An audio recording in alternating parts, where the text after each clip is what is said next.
Are listening to Mike Guido and Josh Tariff. Buckle up!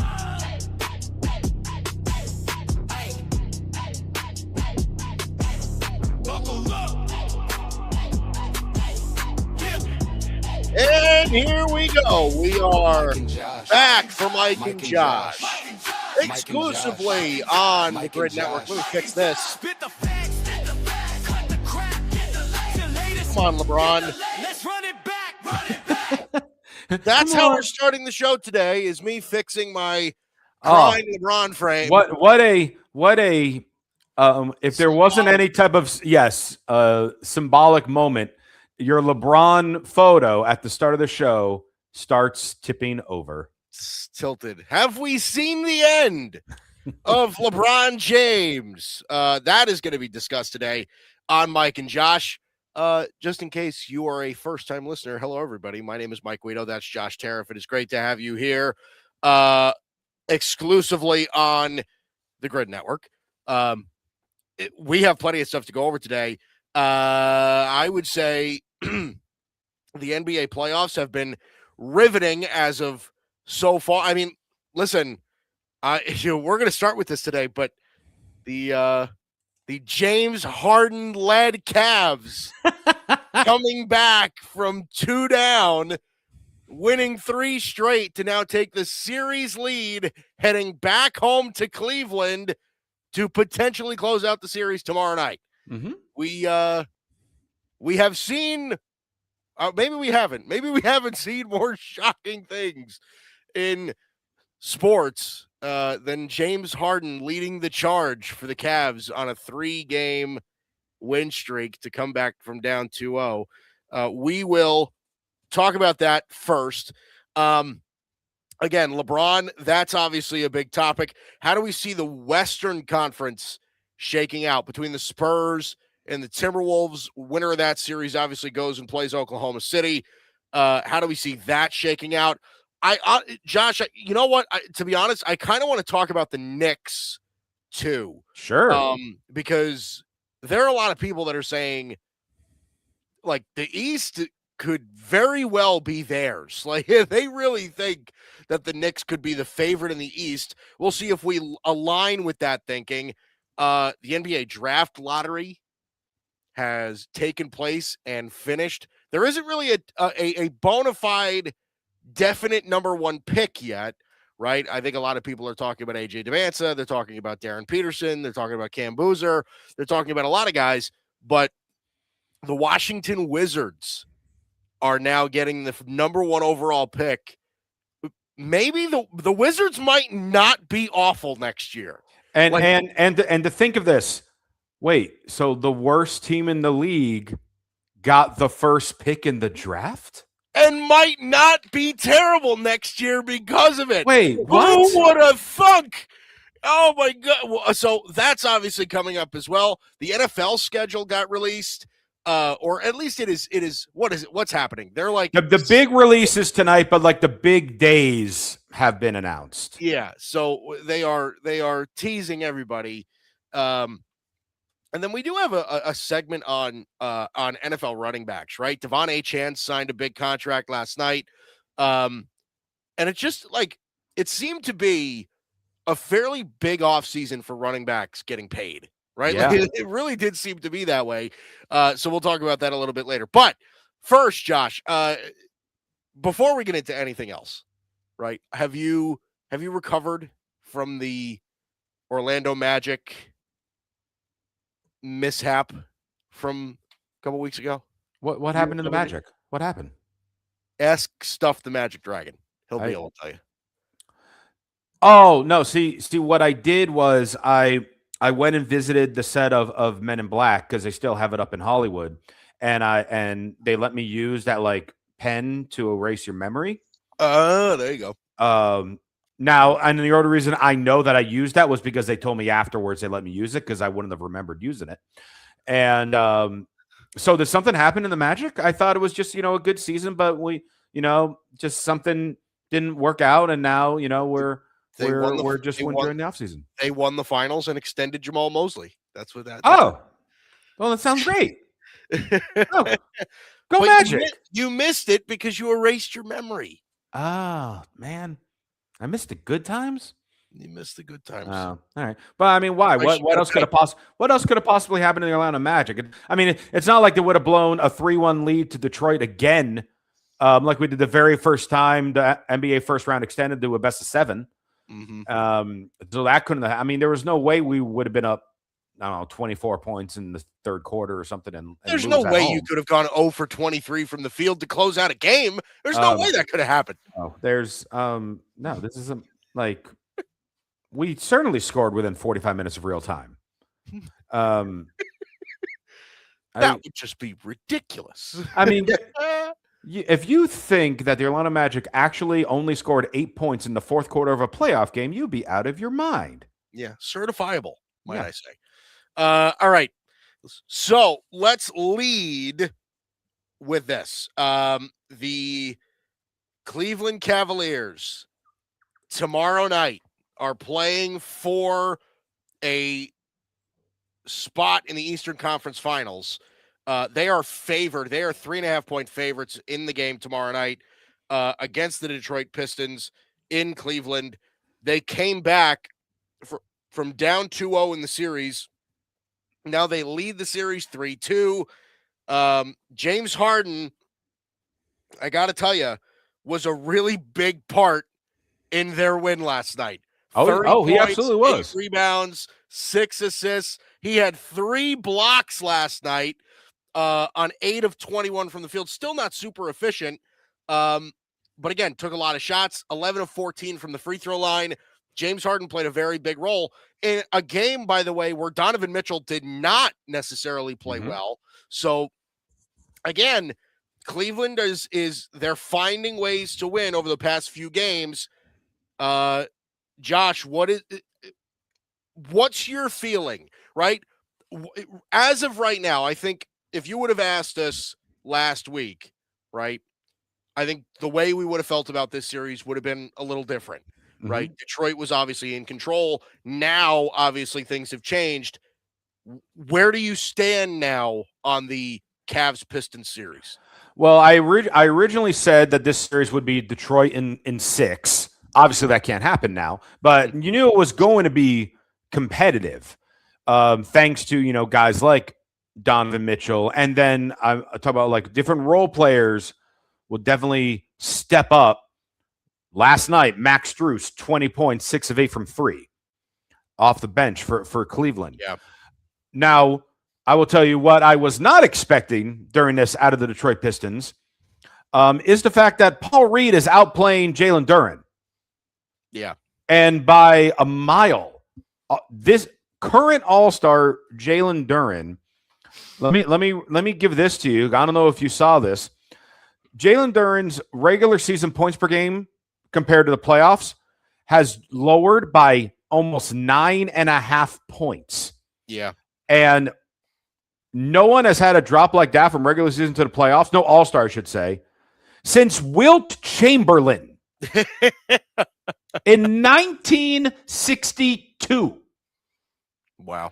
We have gone over 60 years since we have seen a drop in all-star talent like we are seeing from Jalen Duren, who, by the way, is in a contract year.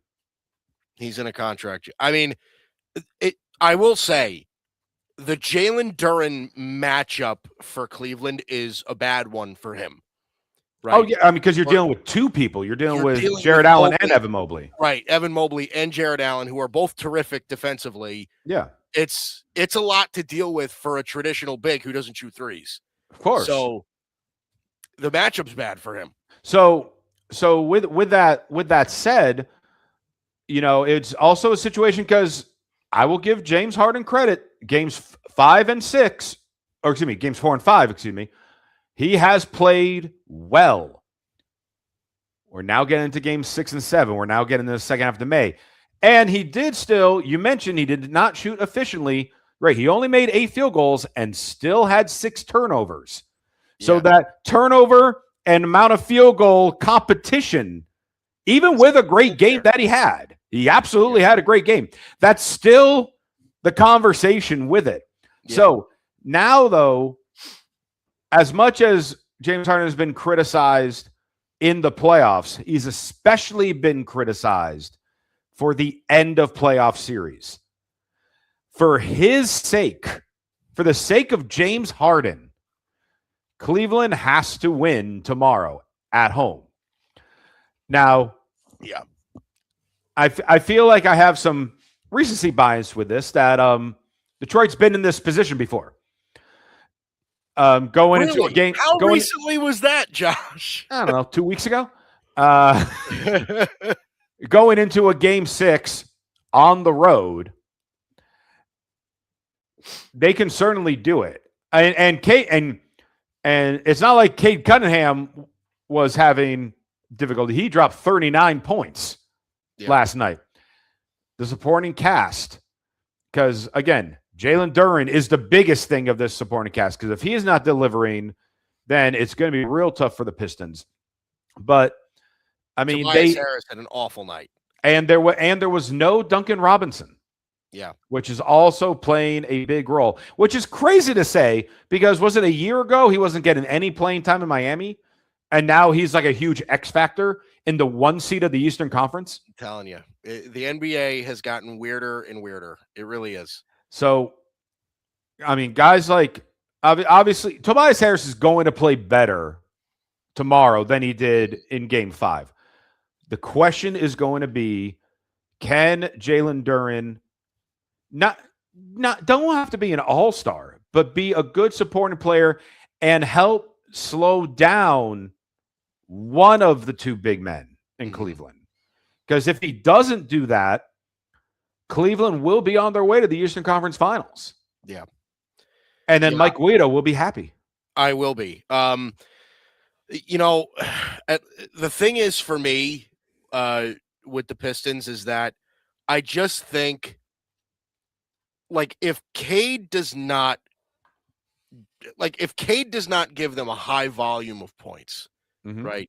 Like, if he does not throw up 35, 40 points, they just struggle to score sometimes, you know, and it's not really like, there are times when Tobias Harris can have 25 in a game. Sure. Right? There are times when Jalen Duren can have 20, 25 in a game. Like, Dennis Jenkins has been one of the unsung heroes of their team this year as an undrafted guy, right? Like, they certainly have some talent, but I think the consistency from their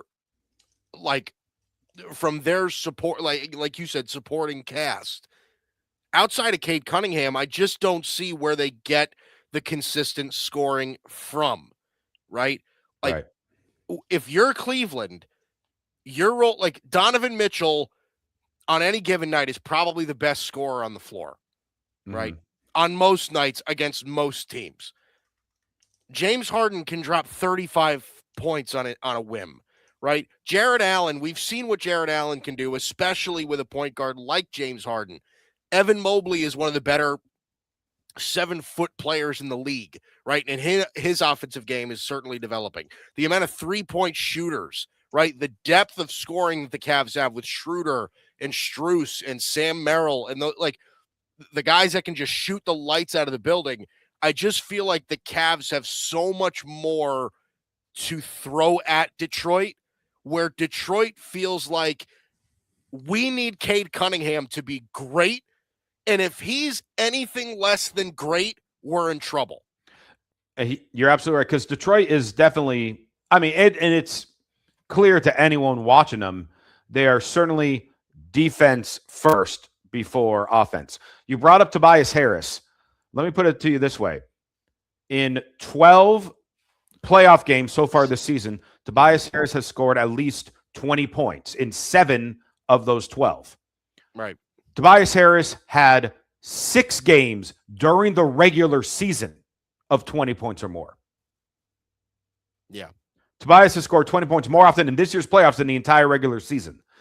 And that, you know, like that game, those games against Orlando were, you know, like clear reason on why they were able to advance in the first place. Because Mm-hmm. we've talked about they need more scoring. They obviously have the pieces and camaraderie together to be a legit threat in the East, but they're only relying on Cade Cunningham. And when you're doing that, you have to have other people contribute. Now, I mean, Jenkins, who went into starting role in place of Duncan Robinson, had a good game. His last few have not been so good, but he has to contribute. Tobias Harris has to get to that 20-point mark.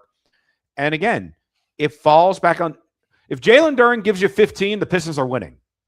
I will throw that to you right now. If Jalen Duren scores at least 15 points tomorrow night, the Pistons will win that game. Wow. But he hasn't done that this entire series. Mm-hmm. Yeah. So Jalen Duren's like game log in the 5 games against Cleveland this series. mm-hmm. Game 1, he had 11 points, 12 rebounds. That was his best game of the series. Was game 1. When Cleveland adjusted to him, 8 points, 10 rebounds in game 2, 11 points, 4 rebounds in game 3, 8 points, 2 rebounds in game 4, 9 points, 5 rebounds last night in game 5. And did not play at all in overtime in favor of Paul Reed. Right. Who, again, outplayed him. And by the way, I will throw this at, and I'm not trying to throw shade at Cleveland because they obviously did win that game last night. Cade Cunningham was fouled with like 1.5 seconds to go in regulation. Yeah. He was 100% fouled, should have went to the line, and then whatever happened. I mean, you cannot disagree that that was a completely blown call by the referee. It sure was. But listen, as my good confidant and friend Bryson Carver says, if you are relying on a referee call at the end of the game to save you, I agree. You certainly did not play well enough. I completely agree with that because obviously Cleveland roared back in the last 90 seconds of that game to get it to overtime. That's why I'm not discrediting them. Yeah. There were a number of questionable. I mean, there have been a number of questionable calls in all these playoff games and throughout the entire season. But it's crazy to think that if that call was made, we're having a completely different conversation right now. Yeah, I agree. All of a sudden, where instead of us praising James Harden, talking trash about Jalen Duren, all of a sudden we're going to be like, where was Donovan Mitchell when James Harden finally showed up? Yeah, right. Yeah. And listen, that's the reality of sports, right? Like, it is. That's just the reality of it. But yeah, I think Cleveland wins tomorrow night. I do. I think Cleveland wins tomorrow night. I think Pistons. I think the Pistons are a little rattled. Mm-hmm. I think that because Jalen Duren has been so inconsistent, they are scrambling to find ways to, like, put it together. Like, they're really struggling to find ways to score and operate offensively outside of Cade Cunningham. Here's what I think, because I am leaning towards Detroit winning Game 6 and us going to 7 if Detroit tries to do more small ball to make Jared Allen and Evan Mobley run around more and tire them out. I'm expecting more minutes from Karis LeVert off the bench, former Cav. Yeah. So, like, if he can help deliver and be that spark off the bench, and you do, a smaller lineup that, maybe it even means you have a Sore Thompson play the 5 in some rotations. Right. You make them run to keep up with you because Mobley and Jared Allen won't be able to keep up, and James Harden will get tired based on the age with it. If you can pull that off, you can stretch this to a Game 7. If Cleveland explodes early on, Donovan Mitchell has one of those Donovan Mitchell type playoff games that we have seen. Mm-hmm. They got no shot. But yeah. I'm rooting for a Game 7. I think Detroit can pull it off, but I mean, it wouldn't surprise me in the least if we got more of the same of what we saw last night. Cleveland's going to the Eastern Conference Finals. Yeah. Listen, I like I said, I think Cleveland right now, that you couldn't have asked for better, right? Mhm. I mean, after losing the first two, I mean, you definitely look like you've got the momentum now.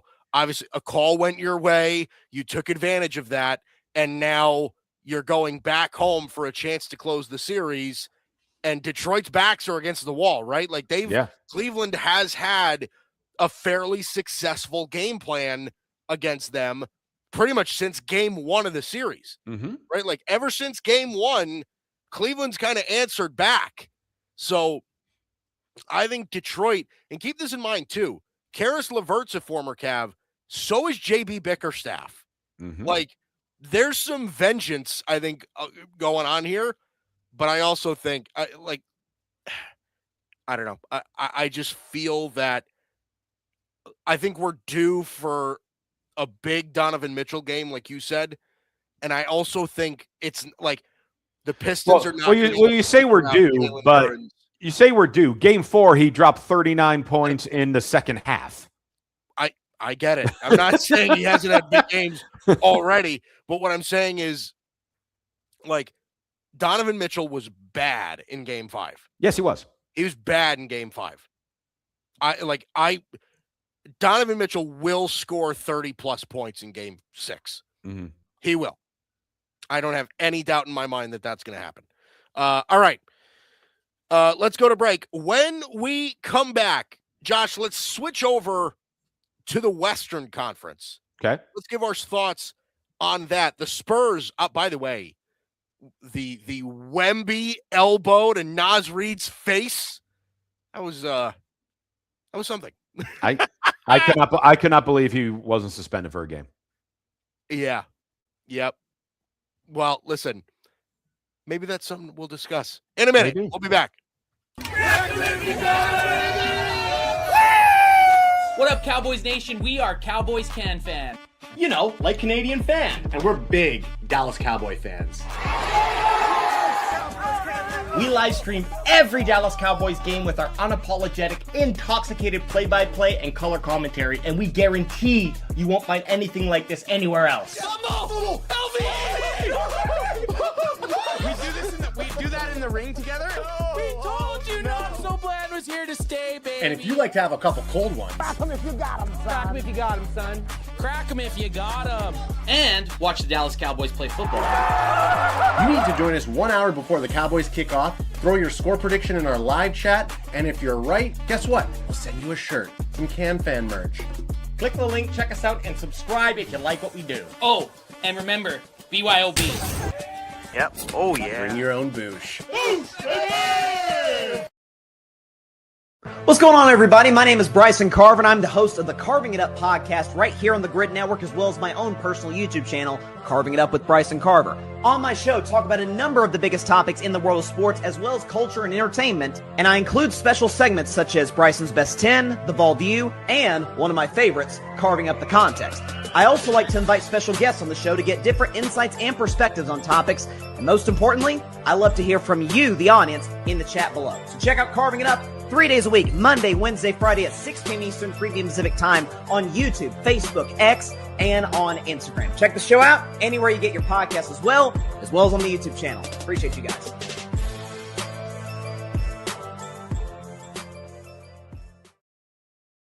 Alex Rodriguez is coming out with a documentary, and it goes into detail. Like, he's never talked about the steroid part of it and all the pressure.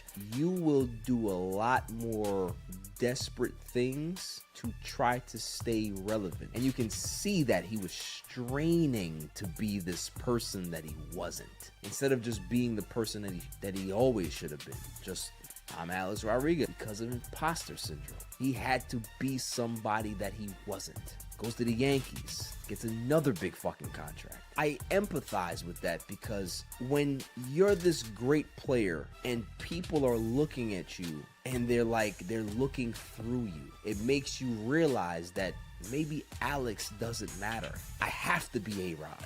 Yo, this is Barry Grant Jr. I want to give a big shout out to Mike and Josh, and be on the lookout for more clips from All Even Podcast. This is Patrick L. Brown, lead journalist here at the Grid Network, reminding you to make sure that you check out all of the latest articles over on the Grid's webpage under the blog section. There you will find the hottest takes in sports mixed in with some mental health articles as well. Dare to be different, enter the Grid, your new leaders in digital media, sports, and entertainment. As I always say, stay tuned. All right. Well, thank you, Patrick. We are back exclusively here on the Grid. It's Mike and Josh. We just finished talking about the Eastern Conference. Again, I'm in on the Cavs closing it out tomorrow night, because why wouldn't I be? Let's talk about the Spurs and Timberwolves, because the Spurs are in a similar position to Cleveland, where they can close out the series tomorrow night as well. They're up 3-2 in that series. However, it's in Minnesota, game 6. So where do we see this series going, Josh? I mean, the Timberwolves were able to take the game where Wemby got ejected, but then the Spurs responded in game 5 and won that game.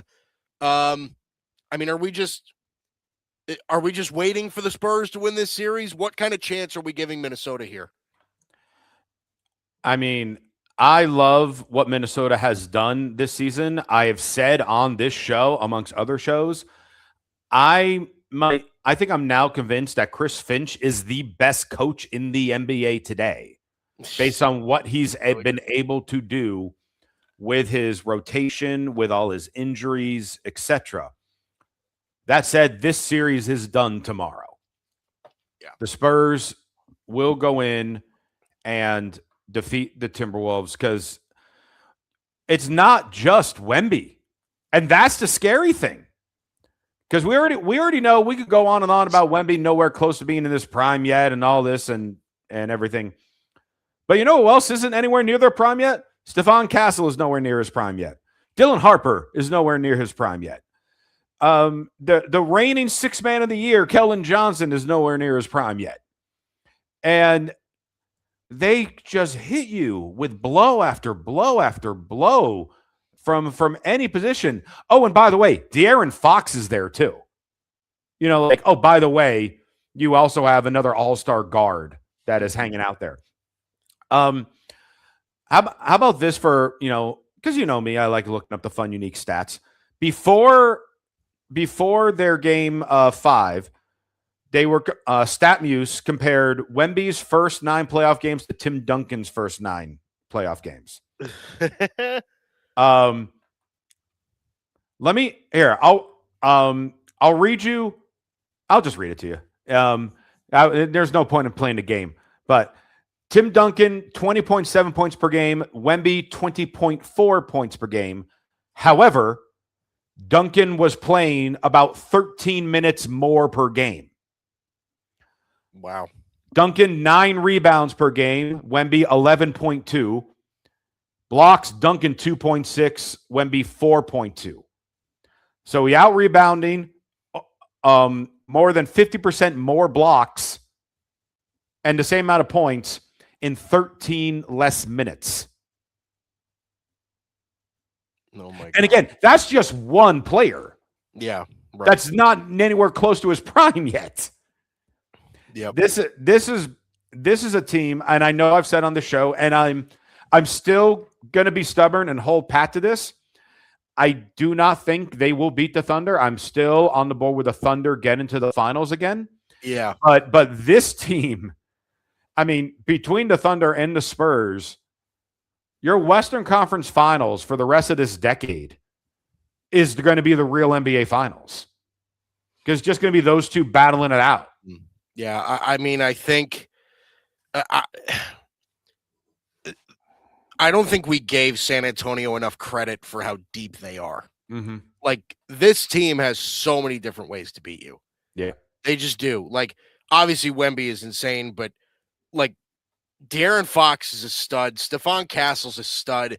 Devin Vassell is an extremely underrated player. Okay? That guy can really, really play. There were times, like Dylan Harper there are some times where you watch Dylan Harper and you completely understand why he was the number 2 overall pick. Like, that kid is so good. It's I've never seen. And he's coming off the bench. He's coming off the bench. But keep this in mind too, Josh, is that he's like, he has to already be one of the most crafty finishers in the NBA. Mm-hmm. That dude, the way that he's able to finish in traffic is among the best in the league. Like, it is just so crazy how he can finish at the rim. And like you said, like Keldon Johnson coming off the bench, I mean, he's going to give you 20 points off the bench on almost a nightly basis. Mm-hmm.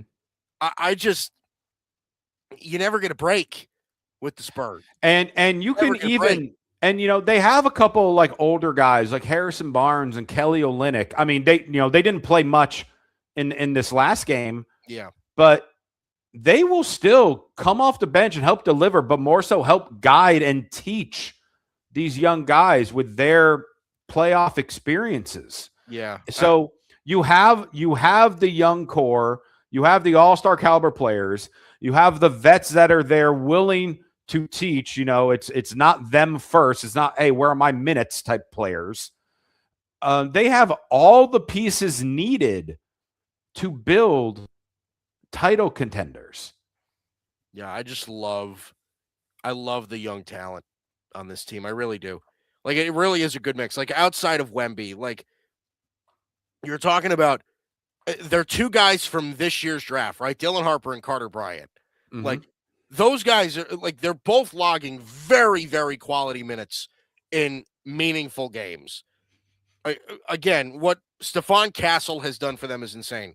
And you're right. They mix it together so well with these veteran guys. Like, even Luke Cornett, yes, as the primary backup big, is and he helped the Spurs nearly beat the Wolves when Wemby got ejected. Right. So, yeah, I've got the Spurs are, I think, outrageously deep, outrageously good. And that's not to take anything away from the Timberwolves, but because you look at what the Timberwolves have and what their roster looks like. I mean, obviously Anthony Edwards is, leading the charge there as a bona fide superstar scorer. And Rudy Gobert has actually been fairly good in the playoffs this year. Yes. Listen, that's a team that has a lot of really good players also. They really, like, Julius Randle has put together some really quality games. Ayo Dosunmu has blossomed into a legitimate NBA player. And you want to talk about their bench and how deep they are. Naj Reid, Terrence Shannon, Mike Conley. Like, again, you want to talk about veterans mixed with young players. I mean, yeah. The Timberwolves have a really solid roster. They really do. I think the thing that kills them really is that, and you're forgetting about Dante DiVincenzo, right? Well, and like I said, I think the thing that really is holding them back is that the Spurs have their Wemby. They have their 1A. Yeah. Right. The Spurs have a 1B in De'Aaron Fox. The Timberwolves don't really have a 1B. Mm-hmm. They don't. They have a true number 1 and not really a number 2. Like, Julius Randle is probably their number 2. Like, you know what I mean? Like, it's not, unless you're giving that to Jaden McDaniels, I don't like. I mean, the way he's been playing the playoffs, he might be turning into that. But it, you know, well, let me throw this at you, because I threw this at you like a week ago, or it was either 1 or 2 weeks ago. And you kind of scoffed at me with this scenario. Did I? I'm sorry. No. I welcome it. I welcome the scoffing. What if Minnesota were to add Kevin Durant?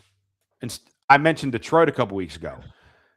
Because again, talking about needing like the second scorer, that would be a 1B. Yeah.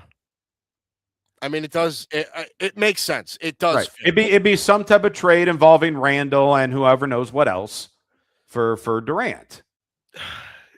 Is Durant again, and this is we've had the Durant discussion. Yes, I know. That's why I'm bringing it back up. Where, like, the only way Durant actually works is if Durant is not an egomaniac. Right. Right.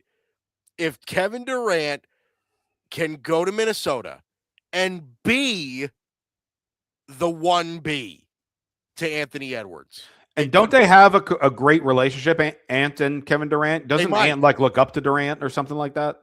Listen, that could very well be the case. Mm-hmm. But all it takes is a couple of games where they have a disagreement, and that's just not the thing anymore. Mm-hmm. But I don't know. I'm certainly not going to scoff at that idea. Not as much as you did with the thought of him in Detroit.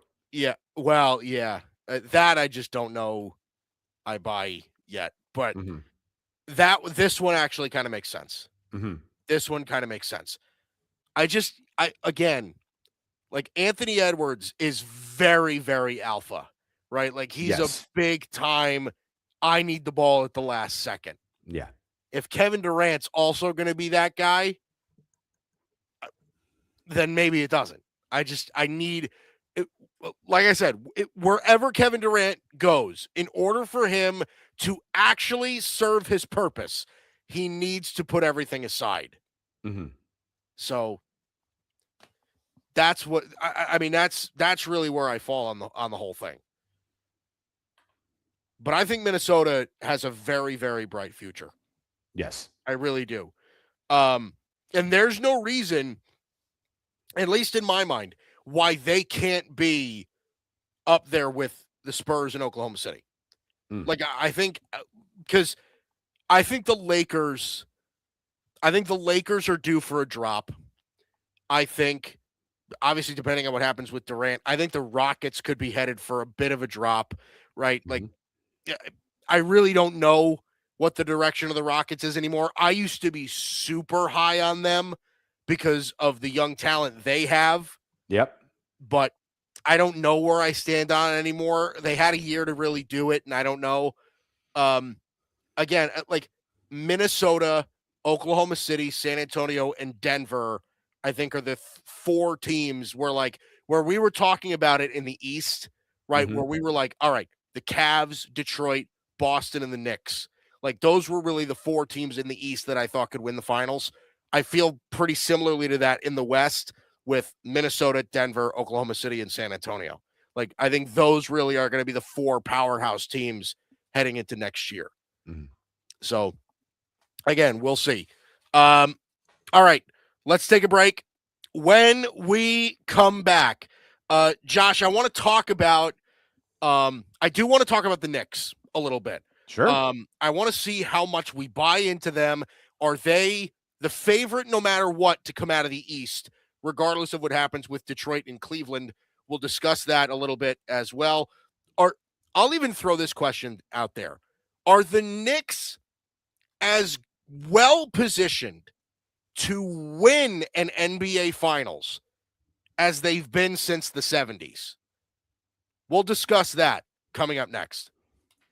Cowboys Nation, what up? It's your boy EJ Savage over here at Boys in the Zone, where it's everything Cowboys related, from the latest news, off-season talk like training camp and draft analysis, and of course, during season game breakdowns and commentary. Would love to see you in the chat kicking it with myself and other members of Cowboys Nation, whether it be a guest that I myself bring in, or Cowboys fan forum videos where I bring you guys on, or even other chat members. We're always live on Twitter and YouTube, talking the boys. So really, the only thing left to say is, how about them Cowboys? See you there. Peace.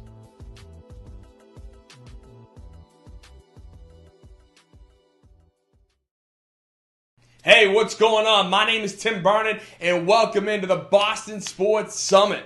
If you're a fan of any of these four teams right here, or you're like me and you love all four of them and you follow them religiously, you're a big fan, this is the show for you. The big thing with this is real commentary and authenticity. I'm going to tell you like it is.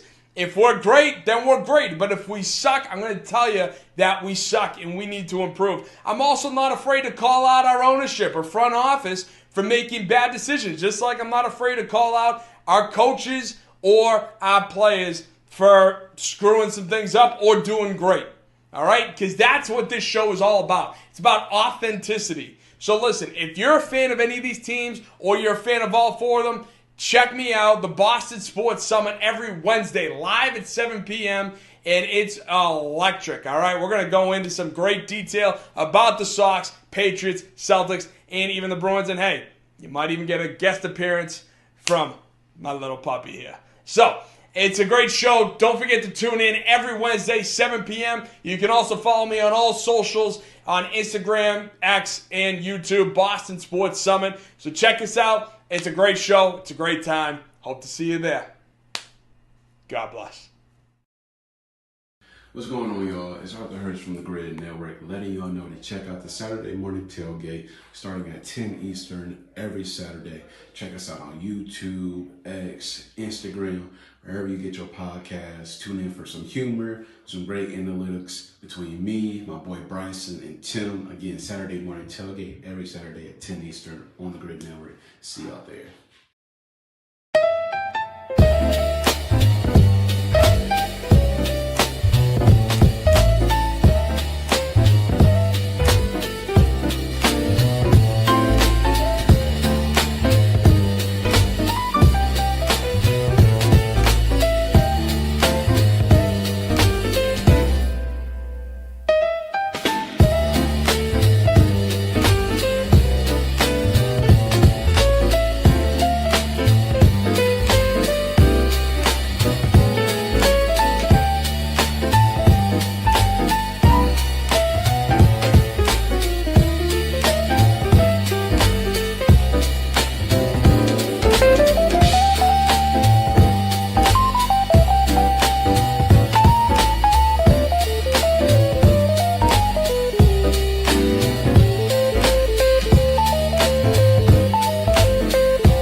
Alrighty, welcome back here to Mike and Josh. I'm Mike Guido. That's Josh Tariff. It's great to have you here exclusively on the Grid Network. Josh, you nice and relaxed after the jazzy music that we lead into every other break?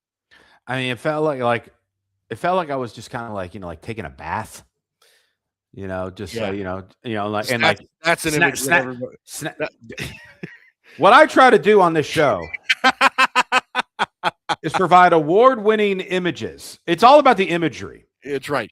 And what relaxes you more than the thought of this in a bath? Than the thought of Josh Tariff in a rose-petaled, lavender-scented candlelit bath. With that music in the background. With a glass of champagne. Mm-hmm. Sounds like a wonderful evening. You are a romancer. Oh, yes. You are quite the romantic. Anyway, it's great to have you here. Let's discuss the Knicks.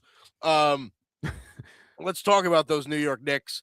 They have not played in quite a while, might I say. They have not played. And they're still ahead by 40.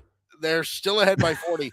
And here's the thing. There are a lot of people right now, Josh, that are saying that like they're the favorite right now in the East. Like no matter what happens between Detroit and Cleveland, the Knicks right now are the favorite because they have, for the lack of a better term, I mean, like pretty much thwacked whoever they've played in the playoffs so far.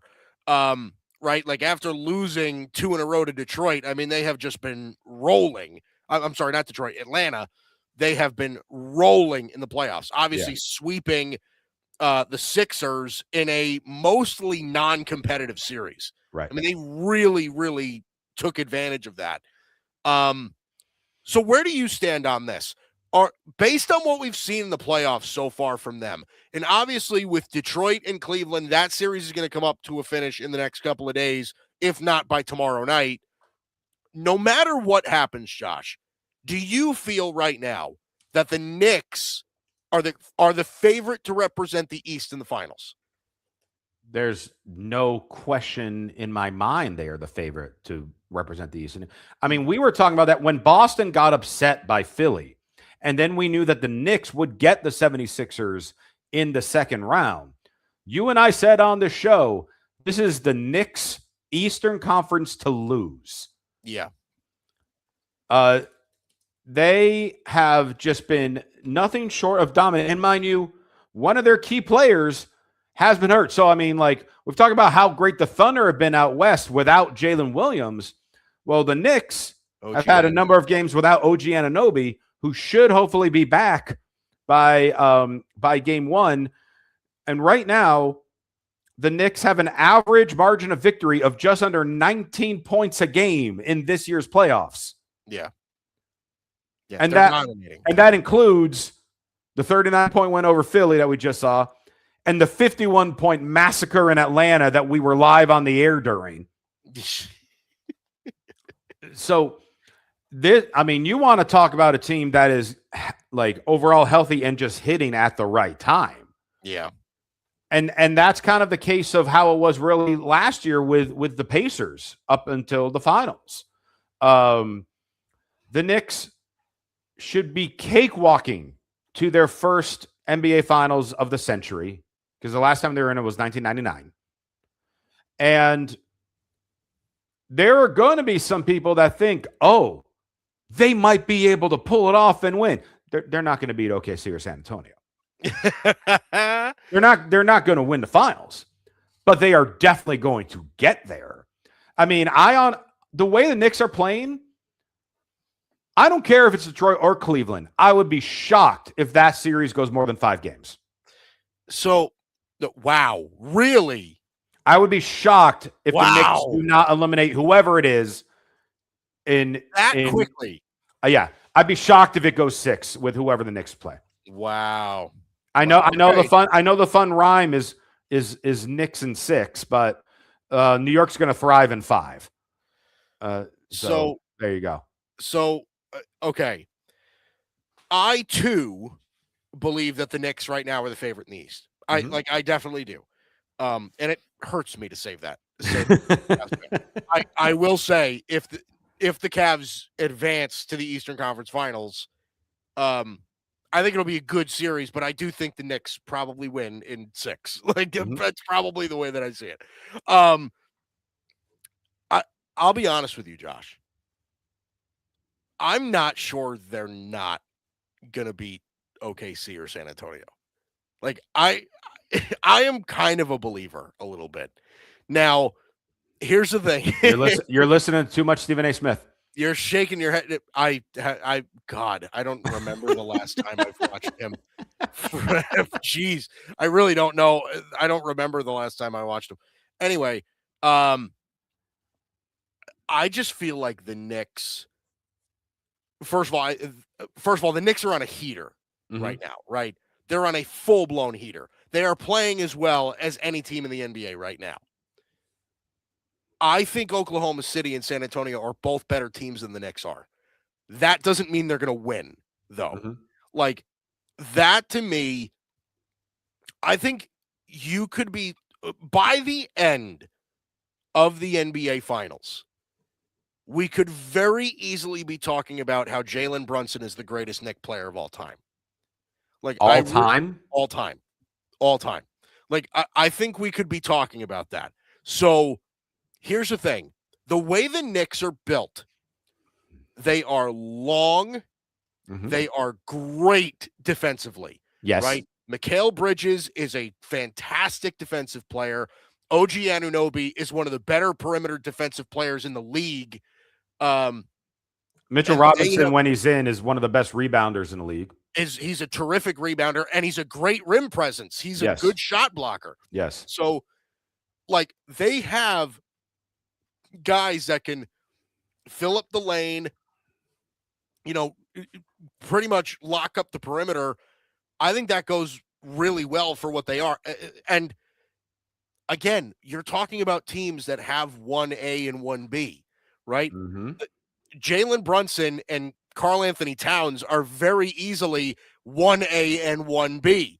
So I look at this and I'm like, listen, like, I would say the most clutch player, and listen, if there's nothing else that anybody knows about me, what I want them to know is that the word clutch makes me want to puke. I think it is the most subjective, overrated thing that is unbelievably unquantifiable. I don't mind the word. I hate the fact that there's an award for it. Yeah, that's really, really dumb. Now, again, I can understand if, like, you're if in a big game, the entire game you shoot 1 for 13. Yeah, that's okay. Yeah, you choked. That's not great. That's James Harden. Got it.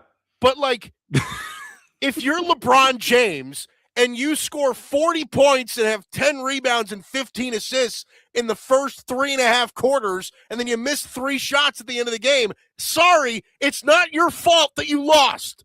Like, I'm not the guy that believes in that kind of thing. And that's how toxic I think basketball culture is. Anyway. Breathe. Like I said. The veins in the forehead were starting to stick out. So with all of that being said, I do think as far as traditional clutch is concerned, I think Jalen Brunson might be the most clutch in the playoffs, maybe the most clutch in the league. Like, that guy plays so well in big moments. So well in big moments. If the Knicks are in a close game, I genuinely believe the Knicks have what it takes right now. What their roster looks like right now, how they are constructed, who is leading them, they can pull out against anybody. Genuinely. So I will say this. Like, let's just say, as an example, that the NBA Finals is the Knicks against the Thunder. Yeah. If it is a close game with like 3 or so minutes left in the game, who do I want between Shai Gilgeous-Alexander and Jalen Brunson? My answer, I'm with you. My answer is Jalen Brunson. I want Jalen and that time frame. The problem is, for the first 40, it's not going to be a close game in those last 3 minutes. So and again, that's the way that if a team like the Thunder is going to win that series, that's how they're going to have to win. That's how I feel about the Knicks. If you're playing the Knicks, you need to knock them out early. Yes. Because if you let them stay in it late, this is the kind of resiliency that Knicks fans have been begging for 50 years that they haven't had, right? They haven't had it since Clyde Frazier and Willis Reed. Like, not even Ewing. Like Ewing couldn't ever get past Jordan. So, like, they haven't had this. Because to your point, Ewing's 1B was John Starks. Starks. And I loved John Starks. John Starks was one of my most favorite players growing up. He ain't a 1B. No. And that's the thing, is Ewing, like, as great as Ewing was as a Knick, Ewing couldn't ever get past Jordan. Ewing never provided a title for them. I think Jalen Brunson can provide a title for the Knicks. I just do. Like, we're going to be talking about this, Josh, and I am not a Knick fan. In fact, being from New York, I wouldn't even say low-key. I high-key despise the Knicks. Like, I cannot I think Knick fans are nauseating. Like, I cannot side with it. But I also think that, like, them signing Jalen Brunson has completely changed the outlook of their entire franchise. It's completely changed the culture. Jalen Brunson signing with the Knicks could very easily go down as one of the best free agent signings of all time, simply because when Jalen Brunson signed with the Knicks, he was not a superstar. He was a good player. You know what? We have talked about, your historically bad takes on this show. I can distinctly remember, and obviously one of my, if not my worst take, was when the Knicks signed Jalen Brunson originally. I was like, man, are you really giving that guy that much money when he hasn't proven to be a number one yet? Yeah. That seems like a little much. Where now it's like, wow, this was the biggest bargain of the century for what they got him for. Yeah. And that's the thing, is like at the time, they overpaid for Jalen Brunson. They did. And we all knew the family connection and everything. Like, it made sense for Jalen Brunson to play for the Knicks. It just did. But he signed in 2022. It was a 4-year, $104 million deal. So he was getting $26 million a year. And I thought that was too much money for him. Right. Well, because Josh, at that time, he wasn't a starting point guard. Yeah. At that point, we were literally like, all right, this is a guy who's a good player on a decent team. Yep. Right? Like, it was right when Luka was around, and like, it was Luka, and it was I didn't get it. Like, the amount of money they gave him. Mm-hmm. But I'm telling you, Josh, like, from signing a guy who was not a superstar, and that player essentially transforming what this franchise's image is, it's going to go down as one of the best ever. Yeah. It just is. And I'm not a Knicks fan. I really am not. Like, the Knicks make my head hurt, but I got to give them credit. This is a well-built team. Yeah. It's a well-built team. And we all thought, by the way, that when they fired Tom Thibodeau, we were like, I don't know what you're doing. Like, at least that's how I felt. I was like, what are you going to do that's better than Tom Thibodeau? Mm-hmm. And then they hired Mike Brown, and I was like, well, you just made a bad situation worse. like you're bringing back the retread of all retreads of NBA coaches. Right. Is Mike Brown. It's working, Josh. It's working. Like, it shows how much everybody else knows. The Knicks had a vision, and it's working out for them to the nth degree. Yeah. No, I mean, you cannot deny that the Knicks took these gambles, signing Jalen Brunson. People were wondering, like myself included, on, oh, why is it bringing that? Made that big trade for Mikal Bridges. Right. Brought in Karl Anthony Towns.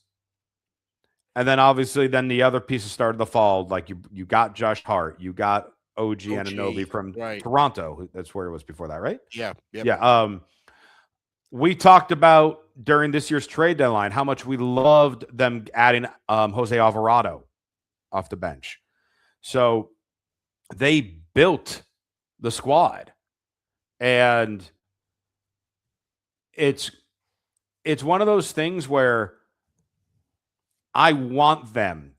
The Knicks winning the championship would be incredible for the NBA. It would be an incredible thing for the league if the Knicks were to win the championship. There's just two other teams out west that are all-star teams in their city. Mm-hmm. So it's like I wish this roster existed 2 years ago, because they would have gotten it. Yeah. I would love for the Knicks to win. And I think them getting to the finals, obviously there are going to be plenty of New Yorkers that are going to be heartbroken that they don't win the championship, but seeing them get back there for the first time in 27 years. When when Madison Square Garden hosts a finals game again, it will, like, Penn Station is right below Madison Square Garden. Yep. It may collapse.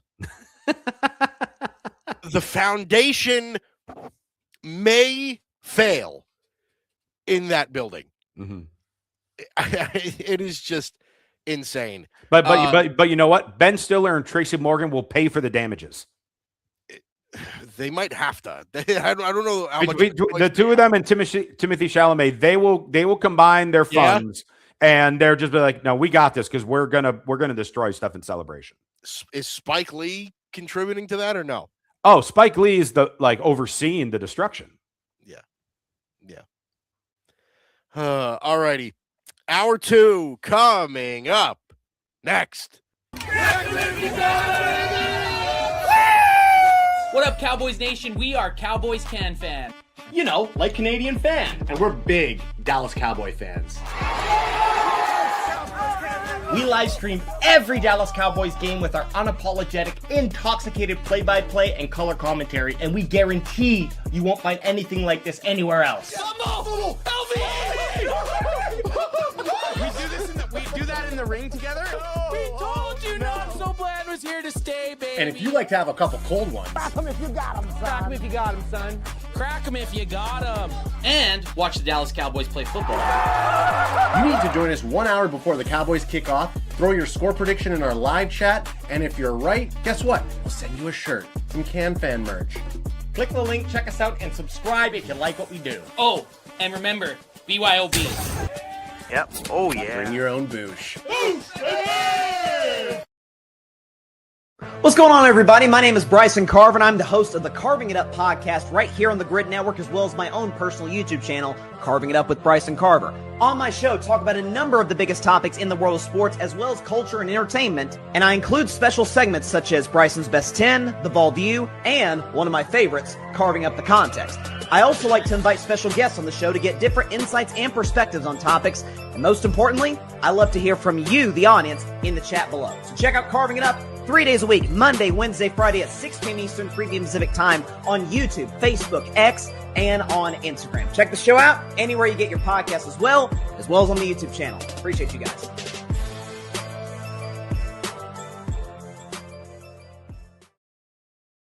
Alex Rodriguez is coming out with a documentary, and it goes into detail. Like, he's never talked about the steroid part of it and all the pressure.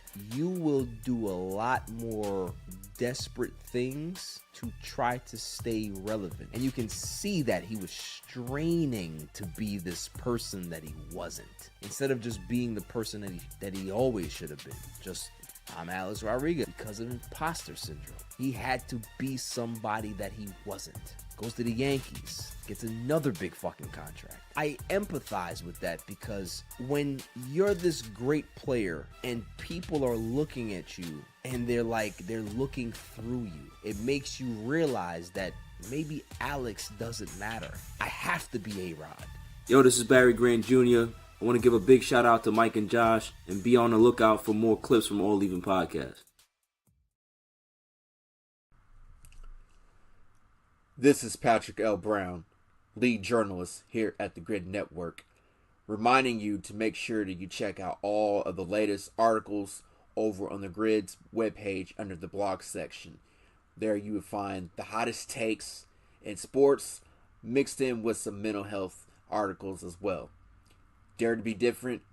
Enter the Grid, your new leaders in digital media, sports, and entertainment. As I always say, stay tuned.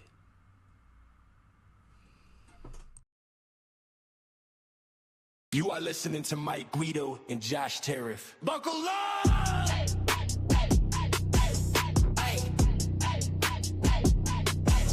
Buckle up! Hour number 2. Mike and Josh. Exclusively on the Grid Network, it is Mike and Josh. And Josh. Great to have you. Let's run it back. Hello, everybody, and welcome back to Mike and Josh. I'm Mike Guido. That is Josh Tariff. It is great to have you. on a Thursday evening exclusively on the Grid Network.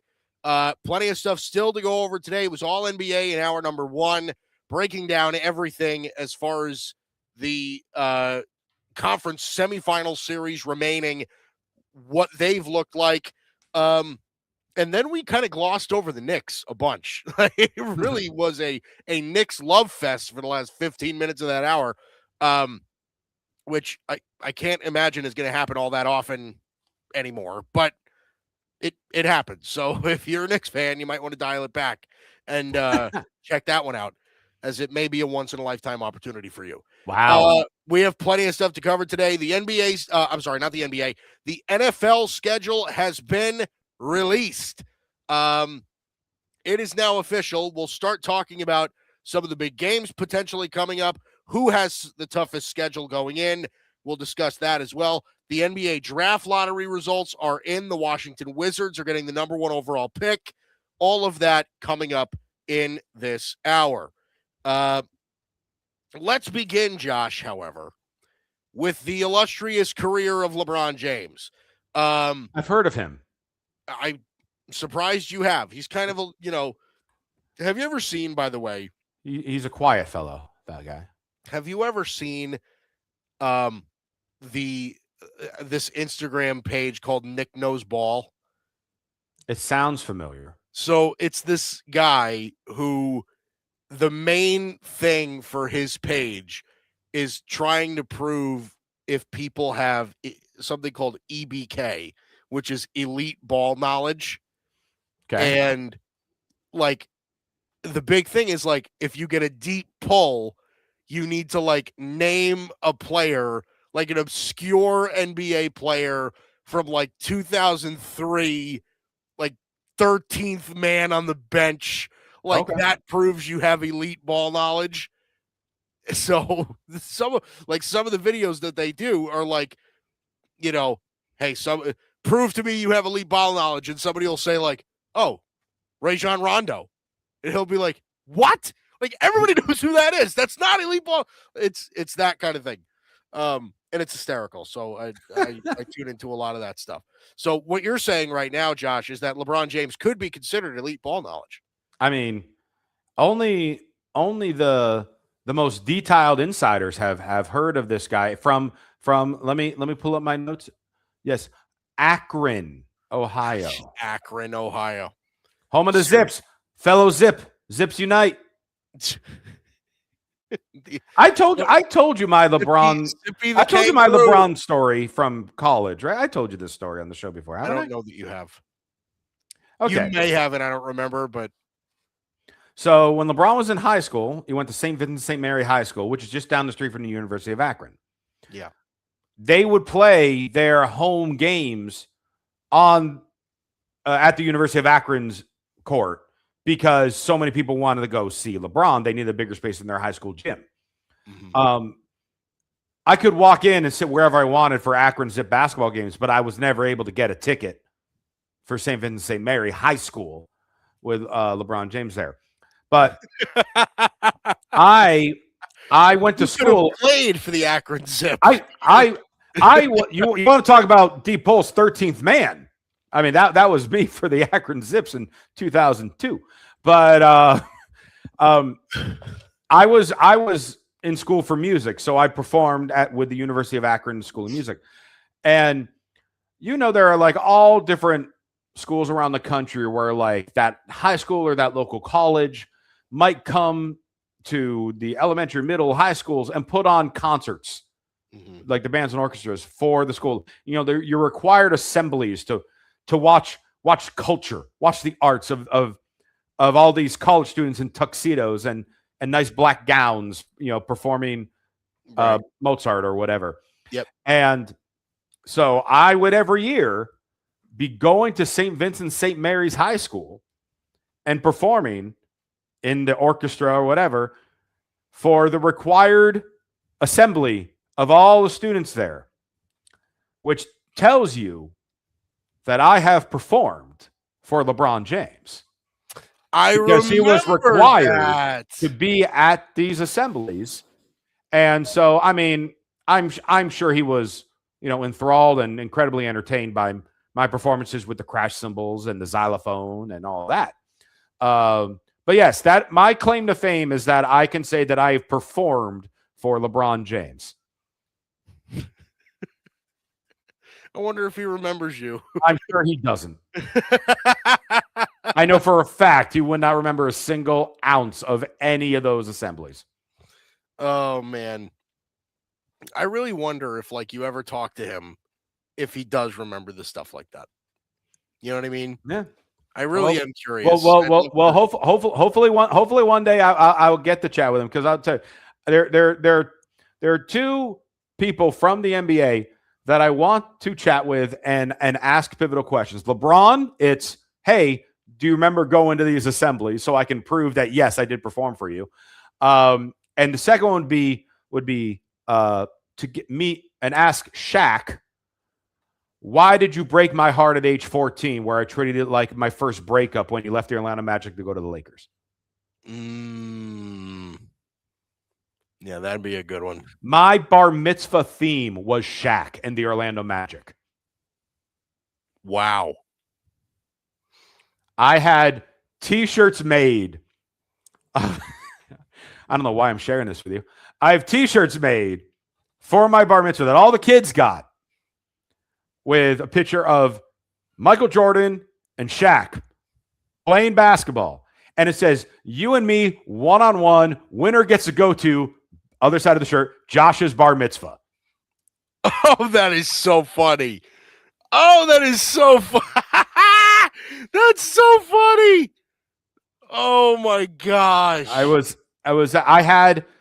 My cake was in the shape of his jersey. Oh my God. I had everything Shaq and everything Orlando Magic for my bar mitzvah, and then a year later he left and went to the Lakers.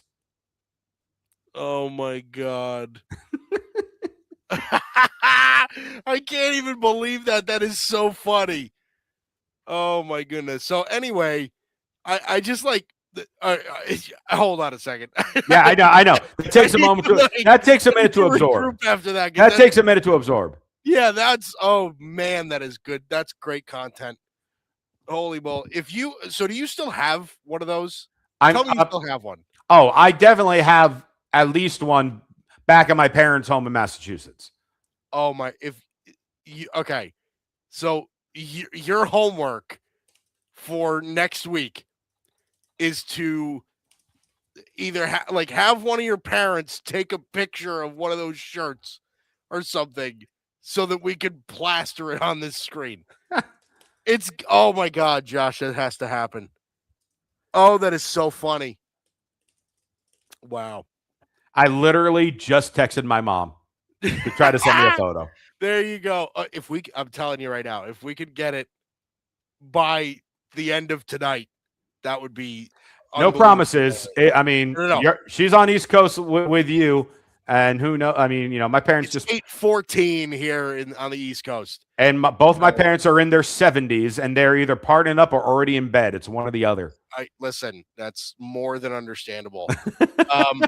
So anyway, we were talking about LeBron James, and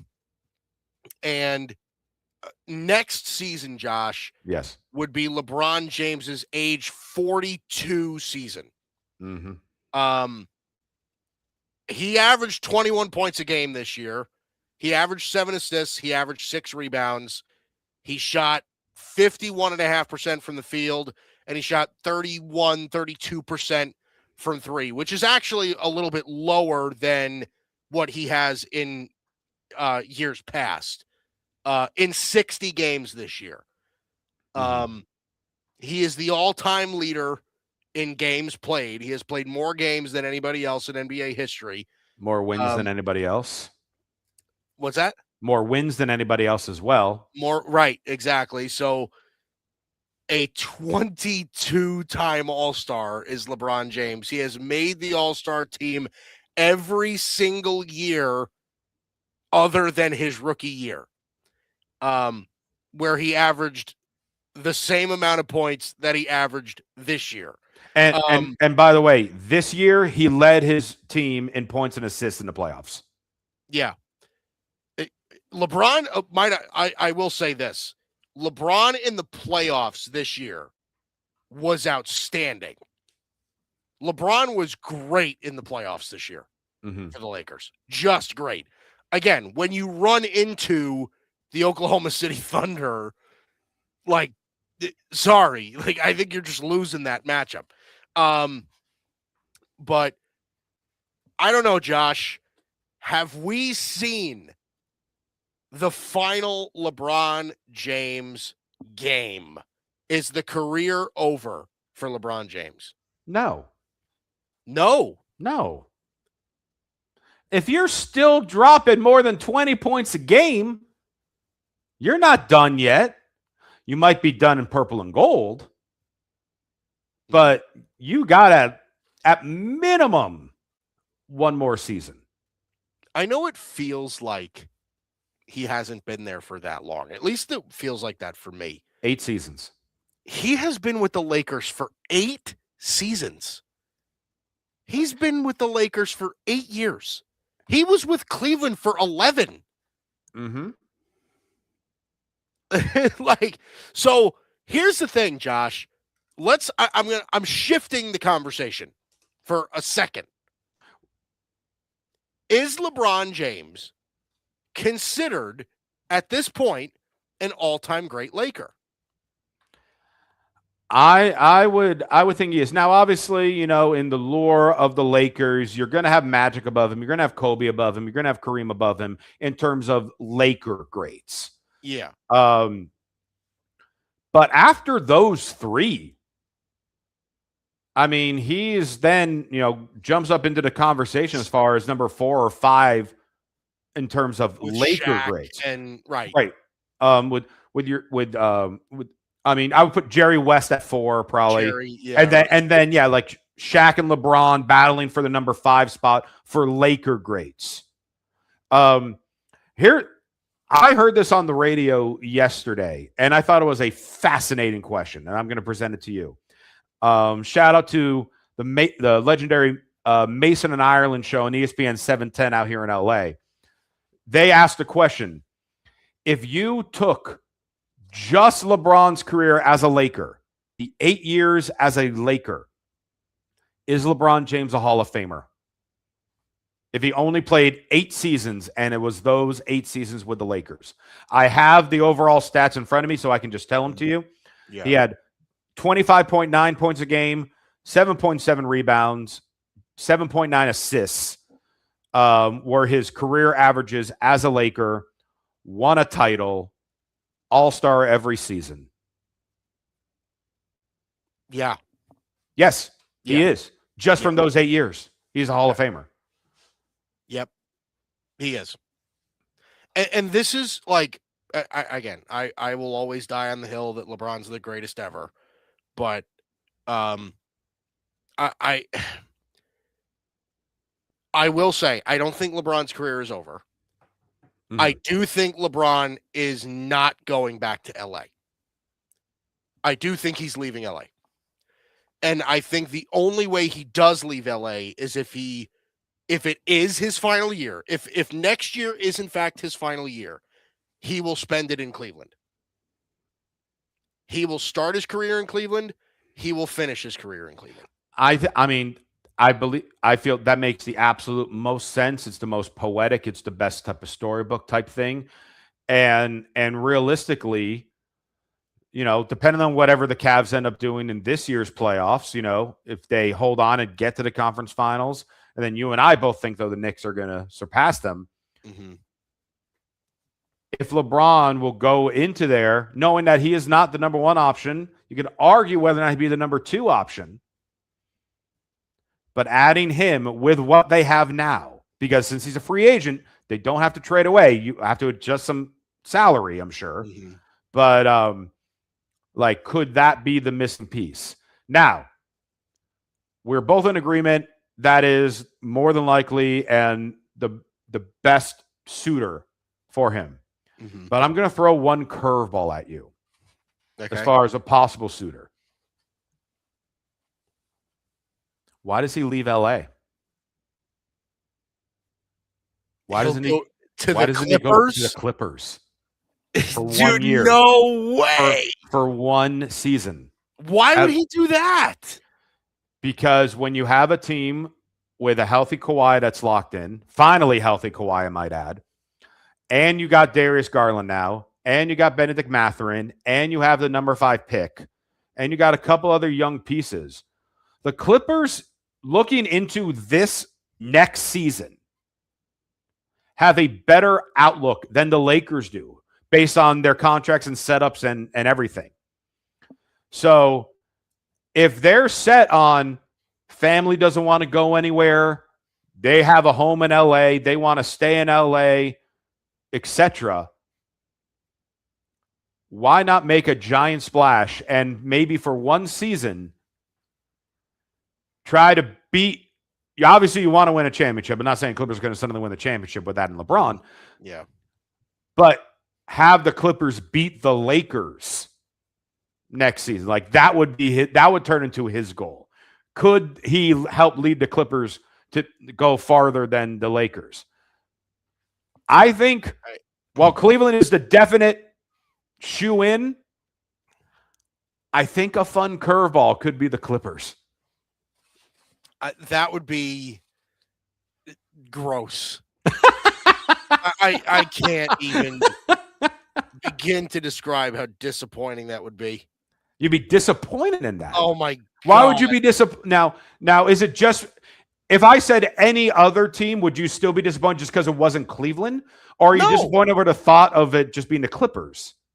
No, I like it can't be the Clippers. Why? Because like I can't. I need a reason. You can't just say I can't, because if I said, oh, the Phoenix Suns, if I said the Charlotte Hornets, if I said this, reasons you gave are more than acceptable. That is not my gripe. Then what's the gripe? My gripe is that they're the Clippers. There's no way that I'm sorry.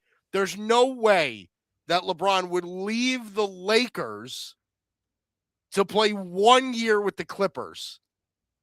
I can't. But can you? But again, I'm being completely real. Take Cleveland out, because again, we know that's the obvious one. Take Cleveland out. Yeah. Is there any other team in the league that you could say, I can't see him with blank if he's not with the Lakers? I can't. So in other words, you're saying I can't see him leaving the Lakers for the Clippers. You obviously can see him leaving the Lakers for the Cavs. Yeah. Can you see him leaving the Lakers for any other team besides Cleveland? Yeah, I can. Which ones and why? I think I have to think about this now. I think it's possible that, let me see. I mean, it's possible he can go anywhere. He doesn't want to go everywhere. San Antonio? I threw that curveball at some people the other day as well, because my thought with that would be, even though Popovich isn't coaching, it's still in the building with Popovich. Mm-hmm. But with that team, he would have to be coming off the bench. No, I don't think so. Oh, I absolutely do. You think he'd? You think so? With the way that they're gelling and playing right now, you would not you would not mix with that starting 5. He's not starting over Julian Champagnie. He's not gonna mess with what they got, because more than likely you're not having both Dylan Harper and Keldon Johnson off the bench as well next year. Well, he's not gonna go to a non-contender, right? Like he's not gonna go play for the Heat. Right. He's not gonna go play for the Bulls. Like he's not gonna do any of that. Right. So he's got to go somewhere that he's got a chance to win. Yeah. Of those teams, what does that look like? You know, like it doesn't make sense for Boston. It doesn't make sense for the Knicks, right? Like the Knicks market-wise makes sense, but that's not going to happen. But, also, and Knicks again, fans hate LeBron, so like. Well, again, we agree that it makes the most sense for Cleveland. I get that. I'm not arguing that. That one makes the most sense. Yeah, right. But as far as if there was another team that can make the step up to try to surprise people next season, it could be the Clippers. They ain't going to be. I mean, they're definitely going to get rid of some of their older players, and then in this scenario, get the oldest player. But you're having a full season of Darius Garland. You're having a full season of Benedict Mathurin. Again, that coveted number 5 pick that we're going to break down in the lottery that just fell into their lap. So, like, they're going to have stuff. And by him, you know, you could try to get a couple other people to stick around for a year to help build. I legitimately think if this crazy scenario happened, the Clippers would be a top 5 team in the West and would reasonably compete. Yeah. I'd buy that. I would buy that. I mean, again, I don't know that they're on the level of Oklahoma City or the Spurs or but no one is on their level. We just talked about how the Knicks are not on their level, and they're by far the best in the East right now. Sure. But are they Denver good with LeBron? Well, Denver might not have Jamal Murray next year. That's true too. So I don't know. I mean, listen, I think the 2 most likely scenarios, at least in my mind, is he either goes to Cleveland or he stays with the Lakers. And I don't think he stays with the Lakers. But I think those are the 2 most likely. Again, you make a very good case for the Clippers. And I hadn't thought about them, and it does make sense. I just the shock value behind the Clippers to me has taken me aback a little bit. It just has. It's like saying he'd go to the Hornets. Like, I'm like, there's no shot. It sounds like that just because of both of those teams' championship pedigrees, which is none. He goes to but you cannot have the but you cannot have the Clippers with the talent that they have in the same sentence as the Wizards. Well, wait a second. Well, now when we're looking at next season. Hold on a second. The Wizards going. Can we do a Michael Jordan farewell with him as a Wizard? With Trae Young and his buddy AD, Anthony Davis, and the number one overall pick. Among other things, right? So you were flabbergasted at me making an argument for the Clippers. You're making a valid argument for the Washington Wizards right now. Parallel I'm drawing now, Josh. It's like, are we really that far apart in this whole discussion here? Can you imagine LeBron as a Wizard? That'd be incredible. As a Wizard. But I mean, we felt the same way when Jordan. Like, can you imagine Michael Jordan being a Wizard? Wait, Michael Jordan's a Washington Wizard? Yeah, right. Michael Jordan joins Wes Unseld as the only Wizards greats. But here's the thing. It is that specific reason that LeBron will never consider the Wizards, because he does not want to go there and everyone just immediately say, oh, he's being just like Jordan. Does he care? I don't know that he cares. He absolutely cares. Maybe. You might be right on that. I don't know. Now, could we also get a Last Dance documentary following him through the whole season? There you go. 10 episodes. Mm-hmm. Maybe there's an episode where he punches Steve Kerr in the face. Maybe. All right. Coming up next, let's switch to the NFL, Josh. It seemed like it was a pretty big offseason for running backs getting paid. Mm-hmm. Let's discuss that coming up next. Cowboys Nation, what up? It's your boy EJ Savage over here at Boys in the Zone, where it's everything Cowboys related, from the latest news, off-season talk like training camp and draft analysis, and of course, during season game breakdowns and commentary. Would love to see you in the chat kicking it with myself and other members of Cowboys Nation, whether it be a guest that I myself bring in or Cowboys fan forum videos where I bring you guys on, or even other chat members. We're always live on Twitter and YouTube talking the boys. So really the only thing left to say is, how about them Cowboys? See you there. Peace.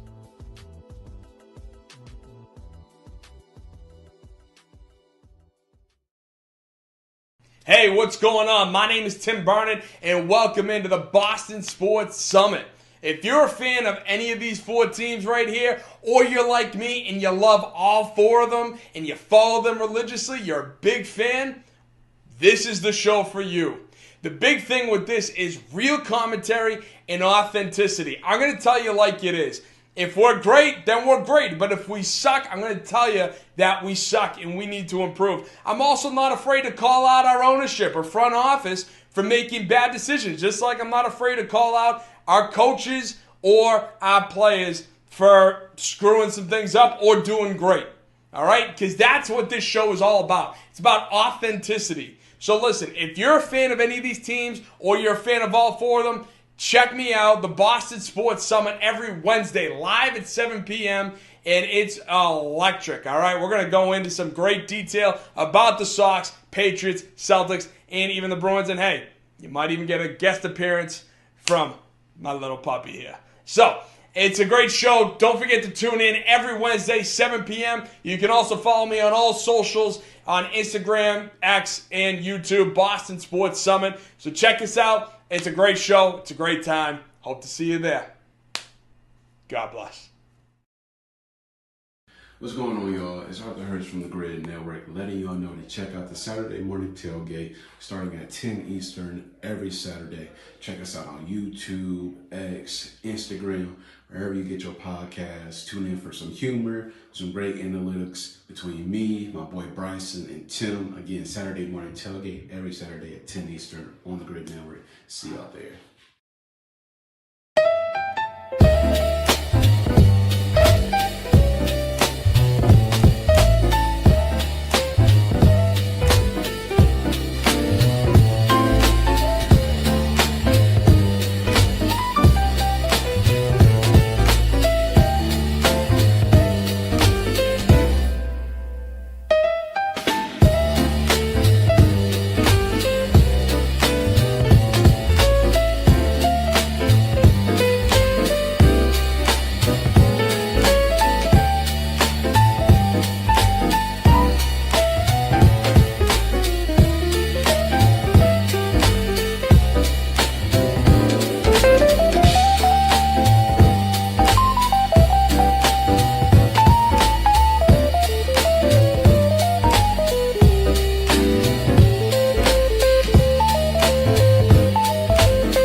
All right, welcome back to Mike and Josh exclusively here on the Grid Network. It is great to have you on this Thursday evening.